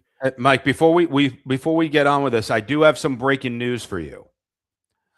I just heard back from my mom in regards to the bar mitzvah t-shirt. Oh, okay. She is currently out at the moment, but asked if she can look for it over the next day or two and then send me the photo. Then I said, absolutely, no problem. So ideally, by next week's episode, conveniently episode number 23, you will see my bar mitzvah shirt that has number 23, Michael Jordan, against Shaq, going one-on-one for the chance to go to my bar mitzvah. I mean, like it was meant to be. If there was ever any reason to mark on your calendars now to tune in next Thursday, 7 p.m. Eastern, 4 p.m. Pacific. Might I say? What else could there be?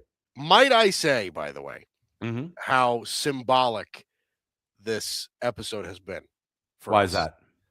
I mean, we started out the show with me adjusting my LeBron frame over here, my crying LeBron frame. Now with the bar mitzvah T-shirt, with the number 23 playing one-on-one for a chance to go to your bar mitzvah. I'm telling you, man. By the way, I'm still awaiting the results on who won the game because neither showed up at my bar mitzvah. I will still accept both lost. I will still accept gifts from them. Yeah. But yeah, so ideally next week we will have that shirt. Yes. Oh my God, I feel so bad for your mother needing to rummage through some old boxes in the basement. No, this is her thing. It would either be in boxes or I'm sure we have like a photo of the shirt. So if anything, it'll just be like a photo of that. Oh, okay. Yeah, so you're going to see it. Regardless, you will see it. Oh, my God. That is so great. So great. All right. We have plenty of stuff to cover today. We've had a jam-packed show so far this evening. But, Josh, let's shift our focus from the NBA to the NFL for a minute. Mm-hmm. This offseason, again, it seems to have been a great offseason for running backs to get paid. Yeah. I mean, Devon Achane just got paid a lot of money. But, yeah, a 4-year, $64 million contract. Or is it 68, excuse me. Or is it 64 or 68? I'm seeing conflicting reports, whatever it is. It's a 4-year, $64 or $68 million contract signed. It's one of these. It's one of those. I'm literally saying, so ESPN is saying it's 64. Yahoo is saying 68. Bleacher Report is saying 68. FanDuel said 68. Okay, so it's probably 68 and ESPN is wrong. But anyway, a large contract, a $16 million per year contract for Devon Achane. And it has been quite the offseason for a running back. It really has been.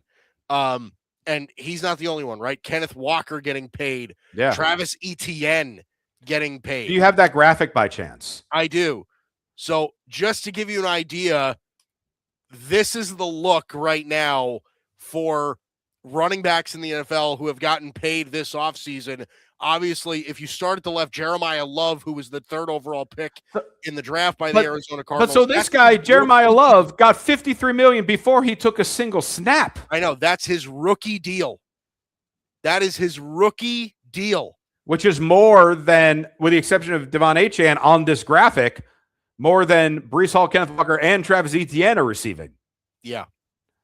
But yeah, I mean, how many years have we been hearing, running backs are not getting properly paid because once they hit like year 4, now it's time to move on. They don't last and this and that. Where all of a sudden we have Jeremiah Love, who hasn't taken a snap, $53 million. Devon Achane, who is now literally the only offensive weapon for the Miami Dolphins, just got, $68 million. Breece Hall, who's been begging to leave the Jets, now is going to be sticking around for at least 3 more years because he's getting $45 million. Kenneth Walker, Super Bowl MVP, gets paid by Kansas City. Travis Etienne, which is clearly then turned into the heir apparent of Alvin Kamara, seeing whatever they're going to do with him. But Etienne now a Saint. And by the way, these are stemming after guys like Derrick Henry got paid. After Aaron Jones did get paid, when he originally went to Minnesota. And by the way, Jahmyr Gibbs is due to get paid soon. Yeah. I have a feeling he's going to get more than Devon Achane. Yeah, I think Jahmyr Gibbs might hit like $80 million. Right. He might get a $20 million a year contract. So running backs, have all of a sudden have jumped right back into the forefront of being a high paid position. And because of that, I will predict right now that we are going to see even more rushes and rushing touchdowns that we've seen, because, teams are going to be like, hey, if we're paying them, we want them to have even more carries. Yeah. So, right. or even like screen passes, because obviously guys like ETN, was very good also at receiving the ball. So I expect an increase in rushing touchdowns over this next season or two, based on the fact that we're throwing all this money at these guys. We're going to make sure we get our money's worth out of them. Yeah. Yeah. I mean, when I look at what this graphic shows, first of all of these contracts are, they're over 10 million a year, right? Yep. Like Travis Etienne, of the guys on this graphic, has the lowest average annual value at $12 million a year. And again, for a player like Travis Etienne, that feels like a lot for me.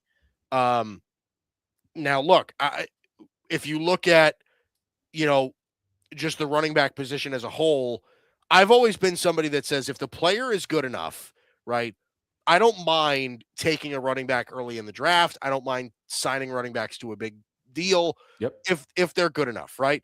However, I am kind of against paying average running backs, right? And I know Kenneth Walker is somebody who was very, very important, obviously, for Seattle in their Super Bowl run. But I never considered Kenneth Walker to be like a top tier running back. Like he's good. Like he's definitely good. Well, let me ask you this. Put the graphic back up.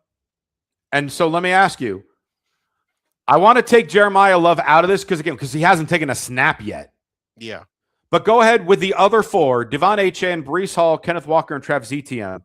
How would you rank them from best to worst out of those four? I think Achane's the best. Okay. I'd probably go Achane, Walker, Hall, Etienne.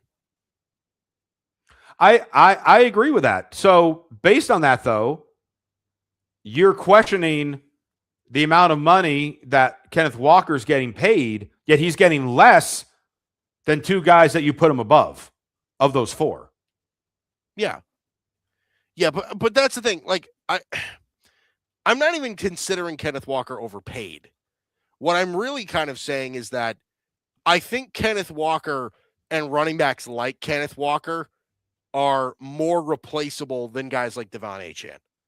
Like, I think the Dolphins would have a harder time replacing that production than the Seahawks will. That's the way that I see it. Now, if I'm being honest, like, I am kind of one of those believers that thinks that, like, you could find a guy in the third round and he'll be a top 10 back. Like, I still think that that's the case. Sure. But again, I do think the overreaction by some people when it comes to, like, well, you never pay a running back because of X, Y, and Z. It isn't because the running game isn't important. Like that's the part where I push back, right? Well, you can just find a running back anywhere. Well, that running back you find anywhere could stink, and then your running game stinks, and that holds your team back. So, like, I do think that there's multiple sides to this. Yep. But, I mean, Achane's getting a lot of money. Achane is getting a lot of money. And, again, a lot of these running back contracts, they do age fairly poorly. Like, even, like, look at Derrick Henry's last year. You know what I mean? Like, even guys like that have trouble holding the value all the way to the end. So, and maybe it's just like, maybe it's like a contract in baseball, right? You sign a 30-year-old baseball player to a 10-year contract and you're really paying, all that money for 6 great years and then 4 declining ones. maybe that's the deal here, but I do kind of fall in that line of thinking, Josh. I really do. So I don't know. Let me ask you the same question then. I'm going to throw it back up. Yeah. Take Love out of it. Yep. Okay. How would you say you're ranking the guys the same way? I would rank him the same as you. Devon Achane, number 1, Walker 2, Breece Hall 3, Travis Etienne 4. So because of that, then, the question comes, well, I don't think Kenneth Walker is the one that's necessarily overpaid in this group. I think it'd be Travis Etienne is the one most overpaid in this group. Oh, I agree. I mean, don't forget, it was just a couple years ago that people were questioning if Tank Bigsby should be the lead back in Jacksonville over Travis Etienne. And now Jacksonville decided, hey, we're going with Bichel Tudor as our running back and let Etienne leave. So now I still think Etienne is a very good running back. I would still put him probably in the top. I think at best he gets to around like the top 10, more than likely, probably somewhere around 12th or 13th. Mm-hmm. But that said, let's call him 12 for just like, a round number. Are there 11 running backs that are making more money than him? I guess when you throw in the rookies like Jeremiah Love or maybe Ashton Genty, you are, or there are, but there's definitely some that are much better than him that are getting paid significantly less. Right. And like we said, with these numbers, Jahmyr Gibbs is going to get 80. Kyron Williams will get 50. Yeah. Like these numbers are. So it's interesting. It's interesting to see, but I'm happy that now these guys are getting good contracts and they're getting to the point where we can actually have conversations of, is this running back overpaid? Because we know there have been many, many years where there was never the words overpaid and running back in the same sentence. Yeah. I just want to throw this out there as well. And then we're going to end up moving on. But like Jeremiah Love will be the best running back on this graphic. Like I have no doubt in my mind about that. Jeremiah Love will outpace all of these guys. As long as the Cardinals have somebody to protect.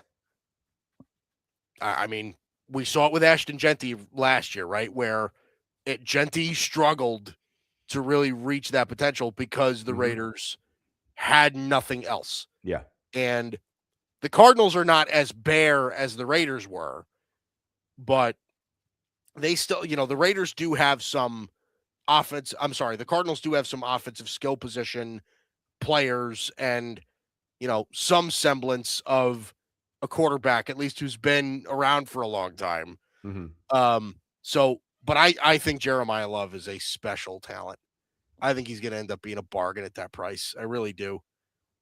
That kid is so special. So, all right. Coming up next, we'll close out the show. The NFL schedule came out. We are really going to try and hit a couple of things at once, I think. And the NBA draft lottery results. All of that coming up next. What up, Cowboys Nation? We are Cowboys Can Fan. Like Canadian fan. And we're big Dallas Cowboy fans. We live stream every Dallas Cowboys game with our unapologetic, intoxicated play-by-play and color commentary, and we guarantee you won't find anything like this anywhere else. We do that in the ring together? We told you not so bland was here to stay, baby. And if you like to have a couple cold ones, Crack 'em if you got 'em, son. Crack 'em if you got 'em, son. Crack 'em if you got 'em. And watch the Dallas Cowboys play football. you need to join us 1 hour before the Cowboys kick off. Throw your score prediction in our live chat, and if you're right, guess what? We'll send you a shirt, some Can Fan merch.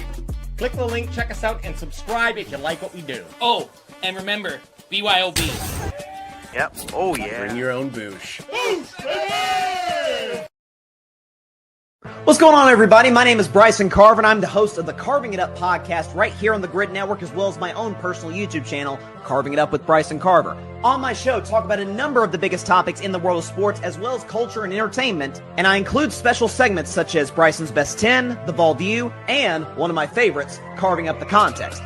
I also like to invite special guests on the show to get different insights and perspectives on topics, and most importantly, I love to hear from you, the audience, in the chat below. So check out Carving It Up 3 days a week, Monday, Wednesday, Friday at 6 p.m. Eastern, 3 p.m. Pacific time on YouTube, Facebook, X, and on Instagram. Check the show out anywhere you get your podcasts as well as on the YouTube channel. Appreciate you guys.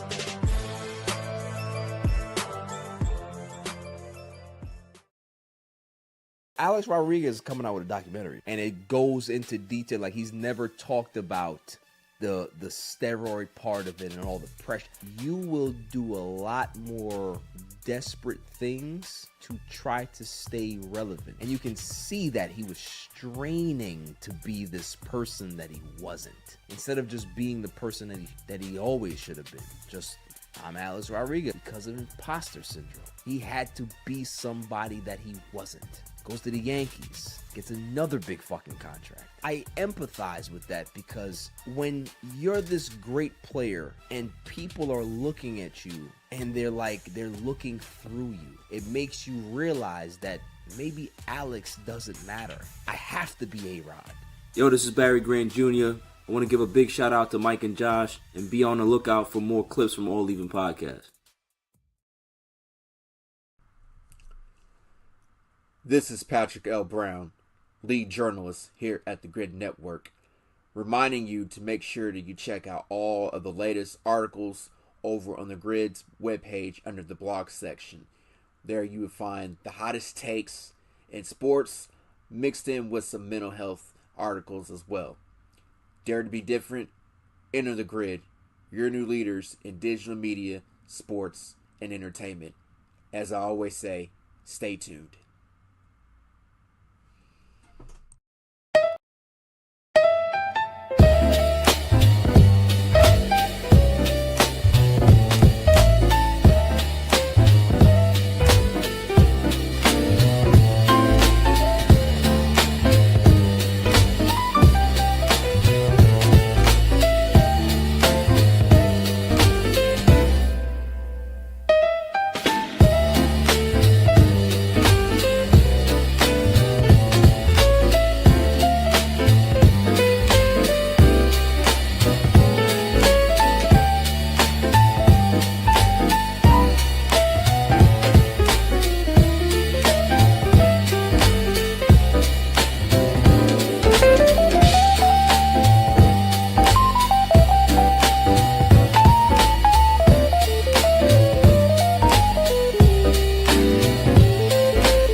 Alrighty, welcome back. We are back here for Mike and Josh exclusively on the Grid Network.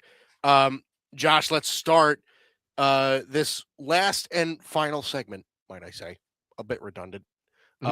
Last and final? Last and final. Oh, my goodness.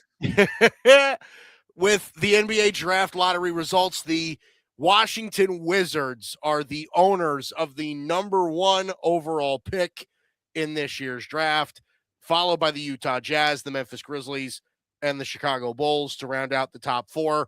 The big story really is the Indiana Pacers falling out of the top 4 which then gave the Clippers that first-round draft pick, and the Brooklyn Nets falling out of the top 4 down to number 6. Mm-hmm. Again, I don't want to turn this into another discussion about how stupid the lottery is, but Josh, what's your takeaway here? The Wizards getting the number 1 overall pick.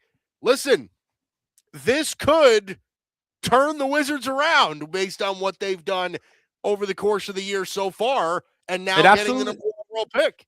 It absolutely can, as long as those players stay healthy, because obviously that's the big concern with both Anthony Davis and most recently Trae Young. But yeah, you have Anthony Davis, Trae Young, the number 1 pick, Alex Sarr, Corey Kispert, amongst a couple other good role players. Right. Yeah, the Wizards are building a squad, and when they're building a squad, you have Orlando in that division. You have Atlanta, who I think is the story that no one's talking about because they got the Pelicans pick at number 8. So that's another huge get for them, or might be able to package that for a star to bring in. Yeah, I'm already thinking Jaylen Brown to Atlanta. I'm going that crazy. Wow. But you have those things, and then you have Charlotte also down there, who obviously we ranted and raved on how nice they're progressing. Mm-hmm. And then you got Miami, and all of a sudden the Heat. It almost feels like they're looking up at everyone else in their own division. Yeah, right. And that is, I think, a stunning turn of events, to say the least. Yeah, I certainly would say so. Would you look at that, though, Josh? The Dallas Mavericks traded away Luka Doncic, got Cooper Flagg. They got the number 1 overall pick. And, would you look at that? They're number 9 now. Yeah. I'm just saying. And so they got better. Right. Like, listen. I thought you were going to bring up the blessing of trading Anthony Davis, because you've heard that stat, right? No. So Anthony Davis was traded from the New Orleans Pelicans. That offseason, the Pelicans got the number 1 pick and drafted Zion Williamson. Anthony Davis was traded from the Dallas Mavericks. That season, the Dallas Mavericks got the number 1 pick. The Mavericks traded Anthony Davis to the Washington Wizards, and Washington Wizards got the number 1 pick. And might I add, Anthony Davis himself was the number 1 overall pick. Yes. So every team except for the Lakers that has had Anthony Davis, then immediately within a year received the number 1 pick. There you go. That's the key. So for Sacramento and Brooklyn, who continue to tank and never get the number 1 pick, that's what you're doing wrong. You just haven't gotten Anthony Davis on your team. There you go. Maybe they can try for it next year. Yeah. They could try for it next year. Yeah, certainly the story there. Again, one of the things I do want to point out, by the way, the NBA draft lottery is really penalizing those tankers, right? Like the Wizards and the Jazz. Like, what are we doing? Can we just stop with that crap? It is just so blatant and stupid. But by the way, based with the new lottery rules, so the Wizards and Jazz had the best odds, or 2 of the teams with the best odds, so they ended up getting picks 1 and 2. With the new system, that would mean that the number 1 pick, if it was like this setup, would have probably gone to Memphis, and then like number 2 would have been Atlanta. Yeah, let's just keep the bad teams bad. Let's just do that. Because that is exactly what the NBA wants, is they want to keep the bad teams bad. Let's give them no shot to get any better. Ay. Well, you just have to draft better. The NBA draft is a crapshoot. Like, come on. Like, the NBA draft, I'll admit it, and I cover it every year. The NBA draft, unlike anything else, is like, it's very possible that in any given NBA draft year, there could be like 3 good players. 3. Like, it's not like if you draft 8th, you're getting it's not the NFL, right? It's not like if you get the 8th pick, you're getting a Pro Bowler. Like, you're not getting an all-star at the 8th pick. You could be getting your 8th man off the bench with the 8th pick. It's different. It's a totally different thing. Anyway, that does it for us. Well, one last thing, and then this is, no, this isn't right. Never mind. Because all of a sudden I tried throwing something in ChatGPT for it, but they were saying the Toronto Raptors had the 2nd pick, which I think was impossible. So never mind. ChatGPT doesn't understand it. All right, that does it for us. That's Josh Tariff. I'm Mike Guido. This is Mike and Josh exclusively on the Grid Network, and together we say. You are listening to Mike Guido and Josh Tariff. Buckle up! Every Thursday at 7 o'clock Eastern, we are here exclusively on the Grid. Make sure you tune in. Make sure you subscribe. You do all of that fun stuff. And as we wrap up, I would like to say my apologies to the Jets, Titans, Raiders, Cardinals, and Dolphins. The 5 of you do not have a single primetime game this upcoming season. We'll see you next week.